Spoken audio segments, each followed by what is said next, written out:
Quisiera hablarles en estos próximos minutos de la resurrección de Jesucristo y en particular de tres hombres quienes eran testigos de su resurrección. Y al decir tres hombres que eran testigos de su resurrección, me hace pensar en lo que dijo el libro de Deuteronomio, que en la boca de 2 o 3 testigos sea confirmado todo. Entonces yo les invito a abrir sus Biblias a un texto que no habría sospechado en cuanto al tema que vamos a ver, pero les invito a que abran sus Biblias a la epístola de Pablo a los Gálatas, capítulo 1 y el versículo 18. Y aquí vemos que Pablo dice esto a sus lectores. Después, pasados 3 días, subí a Jerusalén para ver a Pedro, y permanecí con él 15 días. Pero no vi a ningún otro de los apóstoles, sino a Jacobo, el hermano del Señor.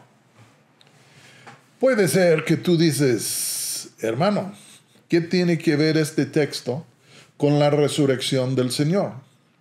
Pues vamos a desenvolver el tema y ya vamos a ver cómo se relaciona.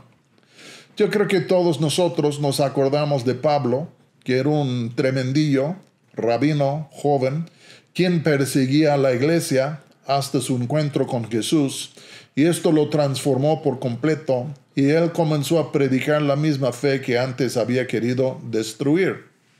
En Gálatas capítulo 1, él narra una ocasión cuando él se fue de Damasco en Siria y subió a Jerusalén, todo con el fin de verle a Pedro. De lo que sabemos nosotros es la primera vez que tuvieron un encuentro, ellos dos. Pero él subió a Jerusalén con el fin de ver a Pedro, se quedó con él por 15 días, y él en sus propias palabras dice que no vio a ninguno de los otros apóstoles menos Jacobo, el hermano del Señor. Aquí cabe mencionar, antes de lanzarnos a las profundidades del tema, que en el Nuevo Testamento, en los Evangelios, hay 2 Jacobos. Hay un Jacobo que es el hermano de Juan, Juan y Jacobo, los hijos de Zebedeo. Pero el Jacobo de lo cual vamos a hablar en esta sesión no es el hermano de Juan, sino es el hermano menor del Señor Jesucristo. Se van a dar cuenta que Jesús tuvo 4 hermanos y mínimo 2 hermanas, y sus hermanos se llamaban Jacobo, José, Simón y Judas. Y entonces Jacobo era el que le seguía a Jesús en la familia. Y entonces aquí el apóstol Pablo, a él también le llama un apóstol. Y entonces vemos que Pedro sube a Jerusalén para ver a Pedro. No tengo la menor duda que se quedó en la casa de Pedro o en donde Pedro radicaba en Jerusalén. Y puedo imaginar que un día Pedro mandó un mensaje a Jacobo diciendo, aquí está Saulo de Tarso, ahora se llama Pablo, y entonces vente tú para conocerle. Y yo creo que fue prudente de parte de Pedro, porque cuando leemos el Nuevo Testamento, el libro de los Hechos, vemos que habían diferentes sectores en la iglesia primitiva. Estaba el sector de los judíos, que eran medios ortodoxos aunque creían en Jesús. Y luego estaba el brazo de Pablo y Bernabé y otros, que ellos evangelizaron a los gentiles. Creo que Pedro se encontraba entre los 2 grupos. Y por eso, teniendo a Pablo ahí con él, invita a Jacobo para que se conozcan, para que puedan llegar a conocer y respetarse el uno al otro, ver que no están compitiendo, sino lo contrario, cada quien tiene un área que el Señor le ha designado para ministrar. 15 días estuvo Pedro en Jerusalén con Pedro. Y entonces, yo no sé de ti, pero mi curiosidad me pica. Y digo, ¿y de qué habrán hablado estos 3 hombres, gigantes en la fe, apóstoles de Jesucristo? ¿De qué habrían platicado? Y yo creo que obviamente habrían platicado de la iglesia, del evangelio, pero yo creo que a lo mejor la primera vez que llegó Pablo ahí, cuando estaba Jacobo, cuando la primera vez que los tres estuvieron juntos, yo creo que en un sentido sacaron sus credenciales. Y era, ¿en dónde conociste tú al Señor? ¿Y tú bajo cuáles circunstancias conociste al Señor? ¿Cómo conociste al Señor? Yo creo que llegando a Jacobo, puede ser que Pedro, Jacobo y Pablo estaban sentados en una mesa, tal vez alrededor de una fogata, quién sabe qué. Y de pronto creo que Pedro, por ser el mayor entre ellos, puedo creer que él dirigió la palabra a Pablo y dijo, pues mira Pablo, qué bueno que aquí estás con nosotros, que te podemos conocer cara a cara, es un gran gusto. A ver, cuéntanos cómo te encontraste con Jesús, cuéntanos cómo te convertiste. Porque nos damos cuenta que antes estabas muy en contra, pero ahora estás predicando por todos lados. Cuéntanos tu testimonio. Y nada más quiero decir algo aquí. Hace años pastoreábamos en la ciudad de Uruapan, Michoacán. Y me acuerdo que una noche hicimos una cena con matrimonios y se me ocurrió preguntarle a todos los que estaban en la mesa, a ver, cuéntame, ¿cuándo te convertiste? ¿Cómo era? Terminando la noche estaba atónito. Escuché cosas que nunca sabía de estas personas. Me encantó escuchar la historia de cómo Cristo vino a sus vidas y cómo lo rescató y las cosas que Él había hecho en Él.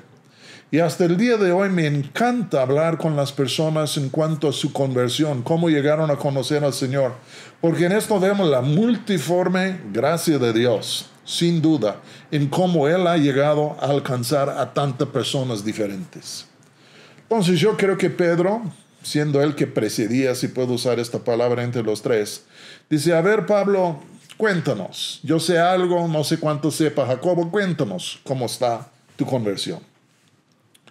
Yo creo que Pablo empezó diciendo, bueno, ustedes saben que soy de la ciudad de Tarso, ustedes saben que vine aquí a Jerusalén para estudiar a los pies de Gamaliel, para ser un rabino. Creo que ustedes saben que realmente me iban muy bien los estudios y que Dios me daba favor con diferentes personas y pues ahí estaba hasta pues en contacto con los sumos sacerdotes, con todo el mundo. Pero también se van a dar cuenta que cuando el cristianismo nació, el movimiento de Jesús, el camino, como le llaman, cuando este nació, inmediatamente yo lo rechacé en mi corazón y me hice como enemigo de lo que es el evangelio. Ustedes han de saber que cuando Esteban fue apedreado, ahí estaba yo presente, yo di mi voto que sí, mátalo, es un blasfemo, y al fin de cuentas ahí estaba y hasta yo recogía la ropa de los que le apedreaban. ¿Por qué? Porque me daba coraje. Yo creía que Jesús era un blasfemador, yo creía que era un profeta, un maestro, un mesías falso, creía que estaba dañando a nuestra religión, el judaísmo. Entonces me entraron celos y un coraje para destruir a esta fe. Jesús ya estaba muerto, pero quería destruir a los que eran sus seguidores. Y ustedes ya saben a lo mejor qué me pasó. Un día iba yo con cartas del sumo sacerdote a la ciudad de Damasco, autorizándome a coger preso a cualquier que encontrara ahí, que era del camino, que creyera en Cristo, y traerlo aquí a Jerusalén para enjuiciarlos. Pero cuando íbamos en el último día del viaje, como al mediodía, de pronto resplandeció alrededor de nosotros una luz más brillante que el sol mismo. Y esta luz, cuando brilló alrededor de nosotros, yo me tiré al suelo, volví ciego, no podía ver nada, y estaba yo en el suelo ya temblando en la presencia de esta luz que no era de este mundo, sino que era celestial. Y de pronto, estando tirado en el suelo, temblando, oí una voz que me decía, Saulo, Saulo, ¿por qué me persigues? Y yo no sabía cómo responder porque no sabía quién era la persona que me hablaba. Y decía, ¿quién eres, Señor? Y a mi gran sorpresa y horror, la voz que me habló respondió diciendo, yo soy Jesús, a quien tú persigues. No pueden imaginar ustedes las emociones que pasaron por mí, el horror en lo cual me encontré, en sí la confusión, la tristeza, porque el hombre que yo creía que estaba muerto, y yo estaba tratando de extirpar su nombre de toda la tierra, de pronto me confrontó, él vivo, allí, en el camino a Damasco.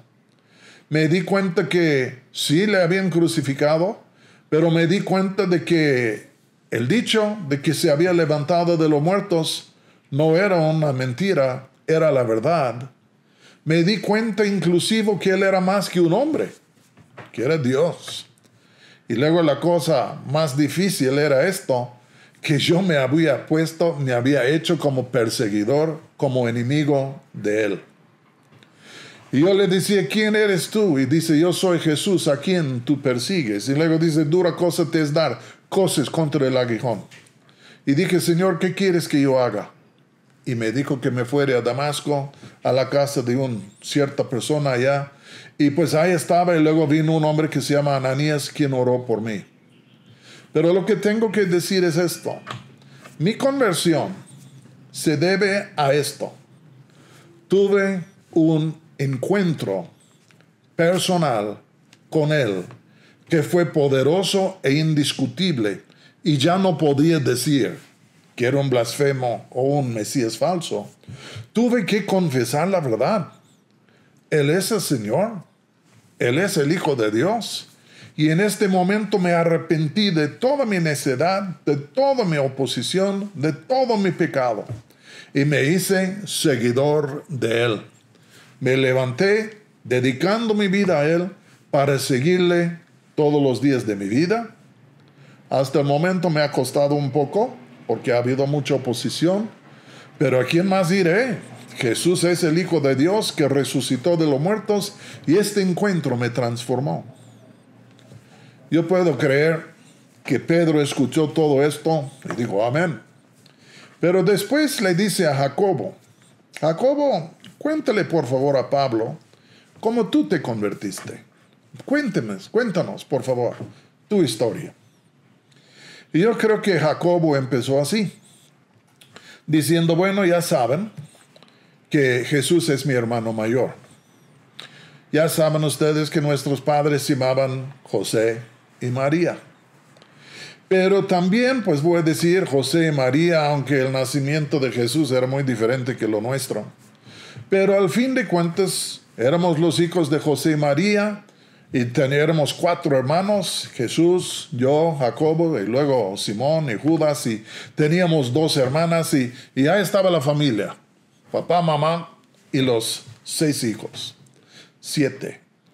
Pero un día murió nuestro padre José, ¿ya? Y esto dejó a nuestra madre con grandes problemas, viuda con 7 hijos. Y tengo que decir que mi hermano Jesús, mi hermano mayor, se levantó para tomar las riendas del hogar e hizo un labor espléndido. Yo no puedo quejarme de nada de lo que él hizo, solo puedo decir que como un hermano mayor, nadie jamás podría haber sido un hermano mayor para todos nosotros que Jesús. Siguió con el negocio de nuestro padre de carpintería, ayudaba mucho a nuestra madre y también pues nos cuidaba a nosotros. Pero todo cambió un día. Y el día que cambió todo es cuando Jesús se bajó al río Jordán y fue bautizado por Juan el Bautista. Se van a acordar de Juan el Bautista. Y Jesús se bajó al río, escuchó la prédica de Juan y él fue bautizado por Juan el Bautista. Este día marcó un parteaguas en la vida de Jesús. Fue bautizado y de pronto pasó 40 días en el desierto y luego regresa a Nazaret. Pero cuando volvió a Nazaret, volvió todo cambiado. Era el mismo hombre, pero algo le había pasado.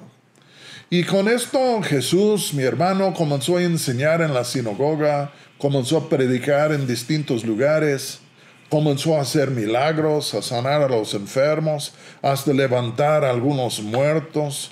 Y ya en sí algo había pasado en él, como una unción había caído sobre él. Y comenzó a predicar con poder y hacer milagros.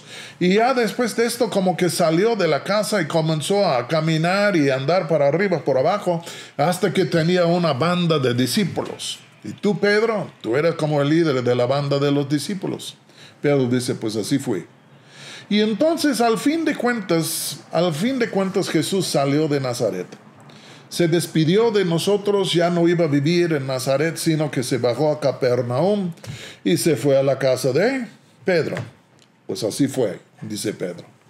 Y entonces dice, pues nos daba tristeza que se fue, pero a la vez vimos algo que Dios había depositado en su vida.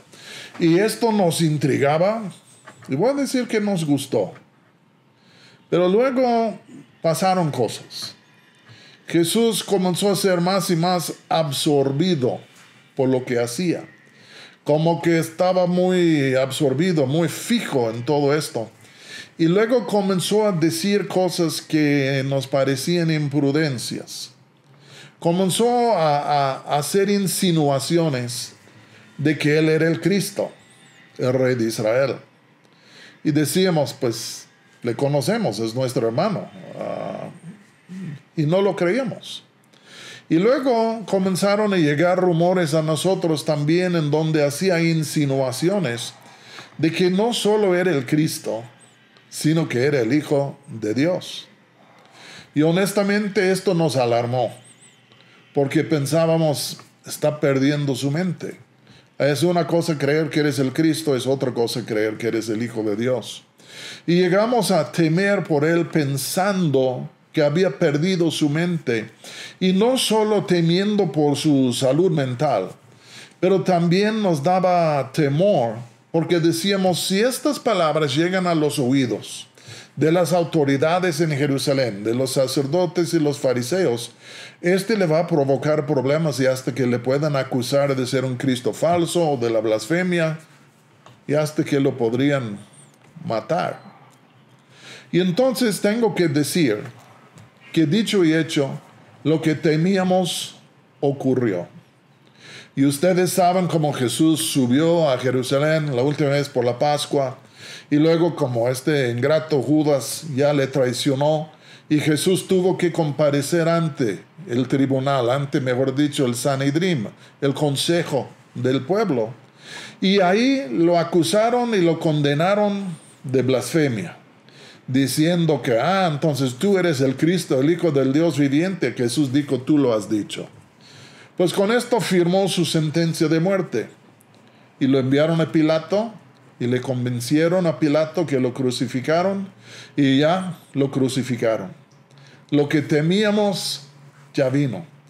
Tengo que decir que era mi hermano, pero yo no creía que era ni el Cristo ni el Hijo de Dios, pero era mi hermano amado. Cuando fue crucificado yo no estuve, mis hermanos no estaban, estaba nuestra madre María, pero los demás de nosotros ni estuvimos presentes. Oímos de esto y lloramos, pero creíamos que era una gran tragedia, que nuestro hermano mayor había perdido la mente, había dicho imprudencias y por fin había pagado el precio por sus imprudencias. Pero me preguntas por qué soy creyente. Es porque el tercer día Él a mí me apareció. Estaba en cierto lugar, en cierta hora, y de pronto alzo los ojos y ya está Él, parado frente de mí. Yo estaba confundido, creía que era un fantasma o algo así, pero era Él. Era Él, voy a decir, en carne propia, ya resucitado, no golpeado y un poco recuperado de una golpiza. Estaba ahí, resplandeciente, espléndido, vivo. Y cuando yo le miré, sentí tanta vergüenza por no haberle creído. Pero ya en ese momento me di cuenta que todo lo que Él dijo era la verdad. No es que Él tenía el problema, nosotros teníamos el problema. él en sí, lo que decía era cierto. Y al fin de cuentas, pues, me arrepentí. Y desde aquel entonces, por este encuentro con él, mi vida ha sido transformada y cambiada. Y ya es por eso que yo lo estoy sirviendo. Pero igual como tú, Pablo, fue este encuentro con él después de que resucitó, que a mí me transformó la vida. Y yo puedo creer en este momento, tanto Pablo como Jacobo miraron a Pedro y dijeron, ¿y tú? Y yo creo que Pedro dijo, bueno, ustedes ya conocen mucho de mi testimonio. Yo era de Betsaida, pescador, luego me cambié a Capernaum. Nosotros estábamos un poco involucrados con Juan el Bautista y el Juan el Bautista comenzó a señalar a Jesús. Oímos a Jesús y mi hermano Andrés y yo decidimos, pues vamos a ir en pos de Jesús. Juan el Bautista nos animó. Y entonces comenzamos a seguirle a Jesús. Y hasta Él nos dijo un día, venid en pos de mí, os haré pescadores de hombres. Y entonces dejamos todo para dedicarnos totalmente al discipulado con Jesús. Pasamos tiempos muy buenos e increíbles en diferentes momentos. Yo podría estar aquí toda la noche contándoles las cosas que pasaron y las cosas que Él dijo. Pero voy a llegar al fin de la historia. Ustedes saben de la última Pascua, la última cena. Saben que Él nos dijo que alguien le iba a traicionar y yo dije, no, nadie te va a traicionar, o quién es. Y Él dijo, todos me van a abandonar. Yo dije, no, yo no te voy a abandonar. Y dijo, no vayas a decir esto, Pedro, porque antes de que cante el gallo, me vas a negar 3 veces. Yo no le creía. Saliendo del aposento alto, saben que fuimos a Getsemaní. Y ahí Jesús se puso a orar como nunca le había visto orar antes. Hasta que caían gotas de sangre con su sudor por la oración que él hacía. Pero ya acercándose la mañana, vino Judas Iscariote con una banda de soldados y sacerdotes y otros, y le cogieron preso a Jesús y lo llevaron al palacio del sumo sacerdote. Todos se dispersaron menos Juan y yo. Y nosotros le seguíamos a la casa del sumo sacerdote, en donde estaban en un juicio preliminario, voy a decir, de Jesús. Nosotros logramos entrar en el patio del palacio. Y cuando yo estaba en el palacio, ya saben, una niña me pregunta, ¿eres tú un discípulo de él? Yo lo negué. Otra me preguntó, yo lo negué. Luego otros me preguntaron hasta que comencé a maldecir, diciendo que no le conocía. Y justo en este momento cantó el gallo y me acordé de lo que Jesús dijo. Pues ya con esto salí y comencé a llorar amargamente en un callejón oscuro por lo que era la vergüenza de mi vida de haberle negado a Él. Oí que fue crucificado, pero no estuve.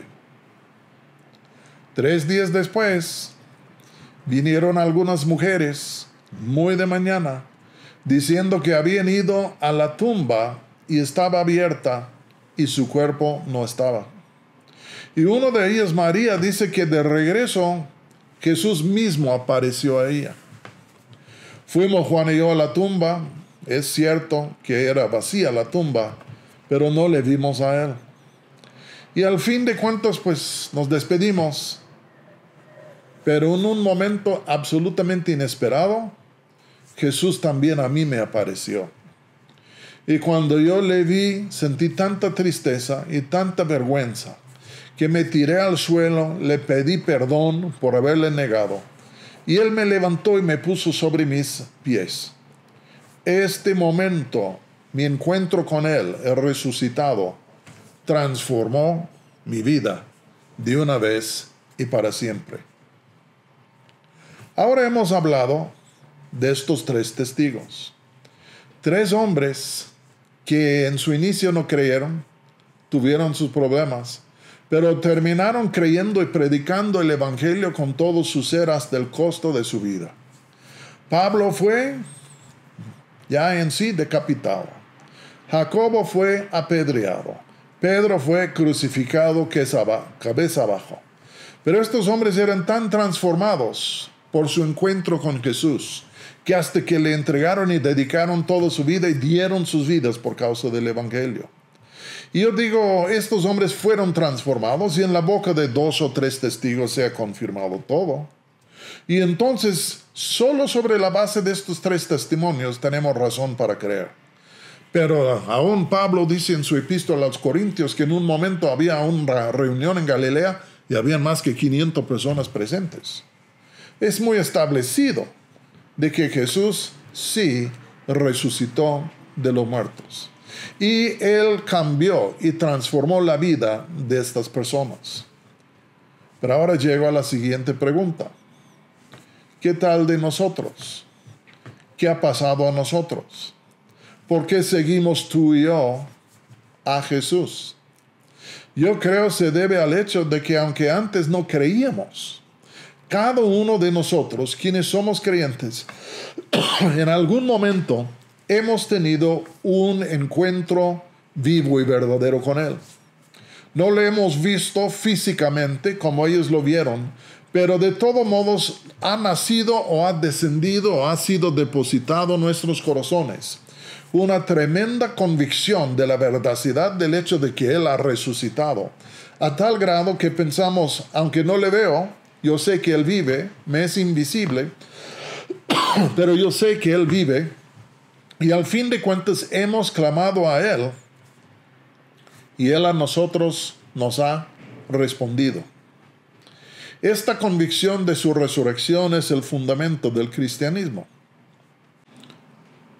Bueno, hemos visto un poco de estos 3 hombres, de Pablo, de Jacobo y de Pedro, y vemos que estos 3 transformados por su encuentro con el Cristo resucitado.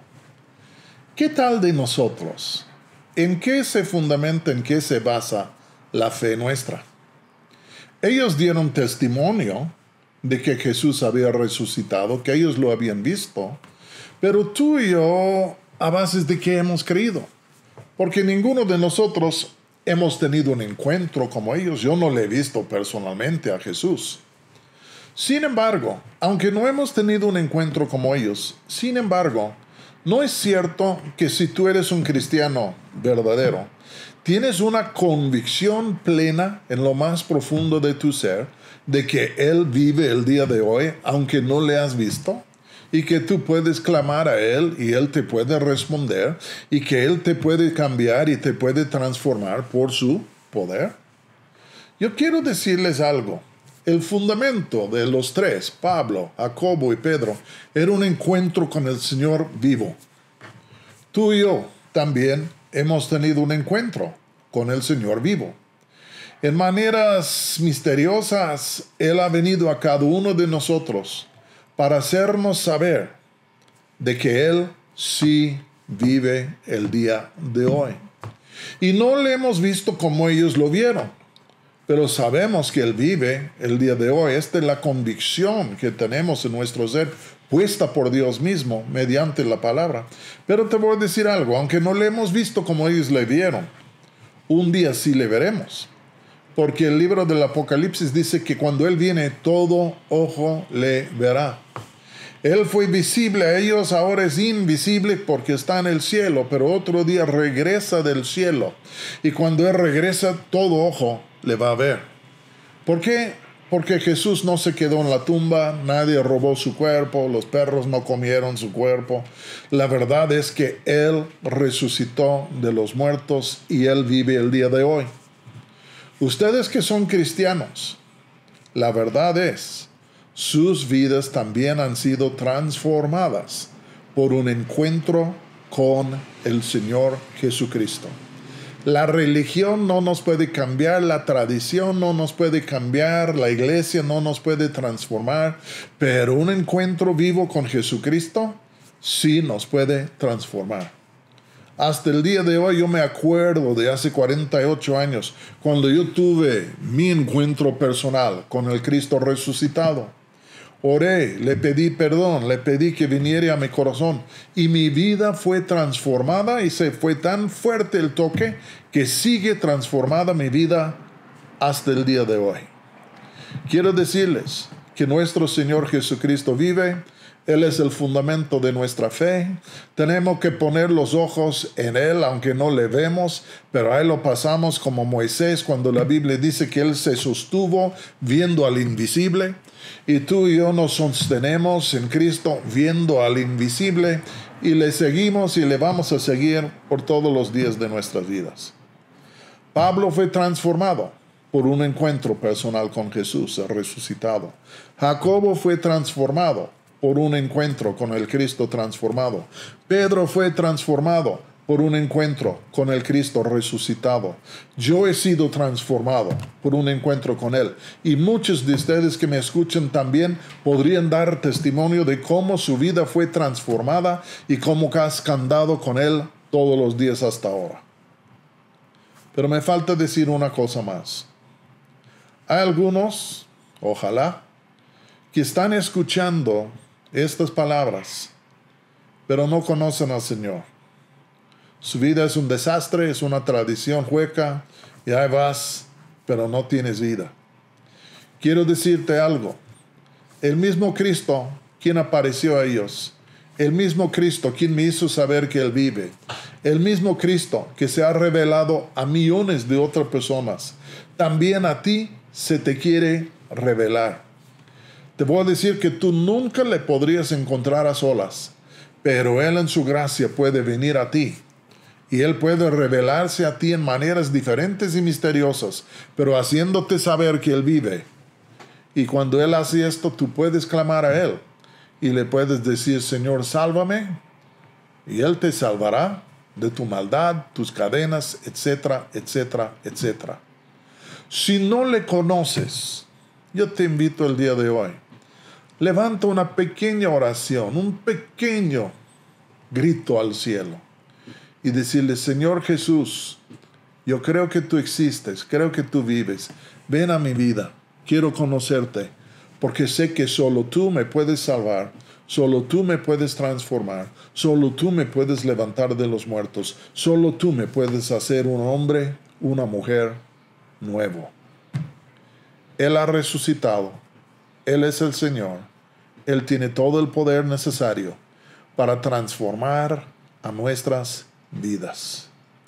Y yo te animo, búscale, clama a Él, y Él te responderá, y Él te transformará.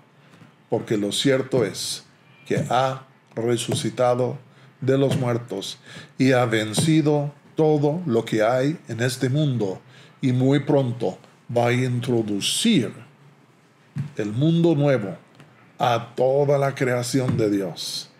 Y las cosas se van a cambiar radicalmente.